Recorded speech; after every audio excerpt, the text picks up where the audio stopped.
Nel 600 vi fu l'esplosione della moda del ritratto. Tutti volevano avere un ritratto che ne tramandasse l'effigie. Alcuni possedevano addirittura una galleria di ritratti. Gian Lorenzo Bernini è stato probabilmente uno dei più grandi scultori ritrattisti di tutti i tempi, sicuramente il più celebrato e richiesto. Egli non si nascondeva le difficoltà di quell'arte, anzi, per meglio spiegarle, diceva a Chanteloup che se qualcuno si imbiancasse i capelli, la barba, le sopracciglia e, se possibile, le pupille degli occhi e le labbra e si presentasse così, anche quelli che lo vedono tutti i giorni avrebbero difficoltà a riconoscerlo. Così era il marmo, bianco. L'arte del grande genio era capace di superare con 1000 tecniche lungamente studiate questi ostacoli e dare alla pietra lumi, colori e vivacità che suggerissero la carne di una persona viva. In più rappresentava i suoi soggetti sempre nell'atto di fare o di avere appena fatto qualcosa, mai in un atteggiamento statico e celebrativo come si usava nel secolo precedente. E questo dava alle persone ritratte la possibilità di apparire vivi e presenti, anche per secoli dopo la loro morte. La galleria dei suoi ritratti ci fa la strana impressione di farci vedere vivi tutti i personaggi del Seicento di cui abbiamo letto. Un esempio per tutti, il cardinale Scipione Borghese in 2 ritratti. Quella a sinistra è di Gian Lorenzo Bernini e quella a destra è di Giuliano Finelli, eccellente artista che ha riprodotto la fisionomia del cardinale. Però Bernini ha colto il personaggio mentre sta parlando e sembra respirare.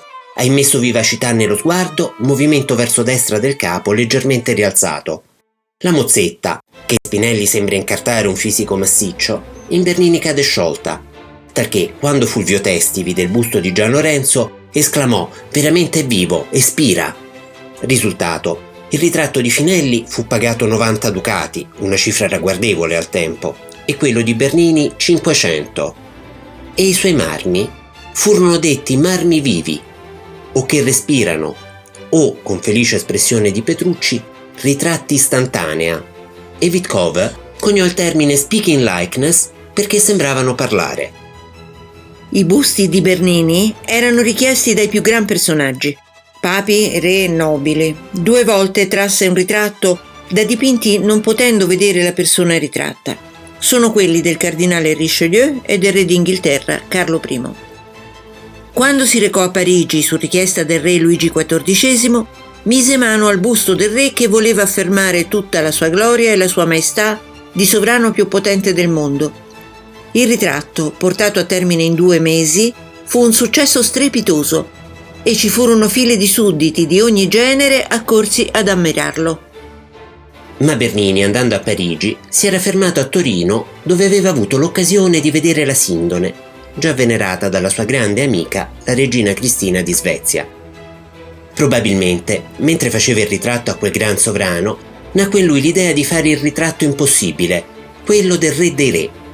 Sorprendentemente, il volto del suo Salvatore risulta ripreso dalla Sindone in maniera così perfetta che la foto della Sindone, qui in negativo solo per chiarezza di visione, vi si sovrappone perfettamente fino a riportare i segni della passione, i colpi al naso che è deviato e allo zigomo.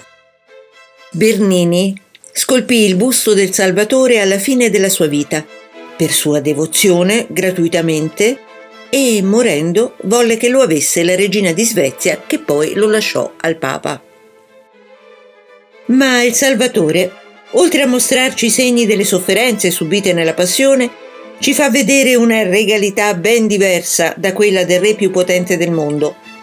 La luce che sembra scaturire da lui è una luce di bellezza e di risurrezione. Gesù dice a Pilato: «Il mio regno non è di questo mondo».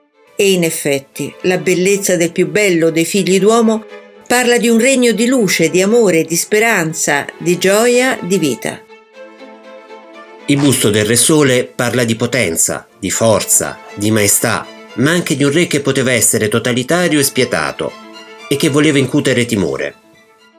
E Bernini aveva immaginato un basamento che rappresentasse il mondo e la scritta Picciola Basa a indicare che il mondo era un gusto per un tale monarca. Il basamento del Salvatore, attualmente perduto, consisteva in 2 angeli che lo sorreggevano velandosi le mani con una sindone. Per Bernini la sindone era la reliquia più sacra della cristianità, il telo che aveva avvolto il corpo di Gesù nel sepolcro, e un telo che, come ha scoperto Marcello Fagiolo, ritorna più volte nelle opere e nel pensiero dello scultore. In quest'ottica Bernini, ritrattista sommo, ci è riuscito. È riuscito a fare il ritratto impossibile. Tutto questo e molto altro, anche tutte le ultime novità sulla sindone, nel libro Bernini, il Salvatore e la sindone di Daniela Di Sarra, editore Gangemi.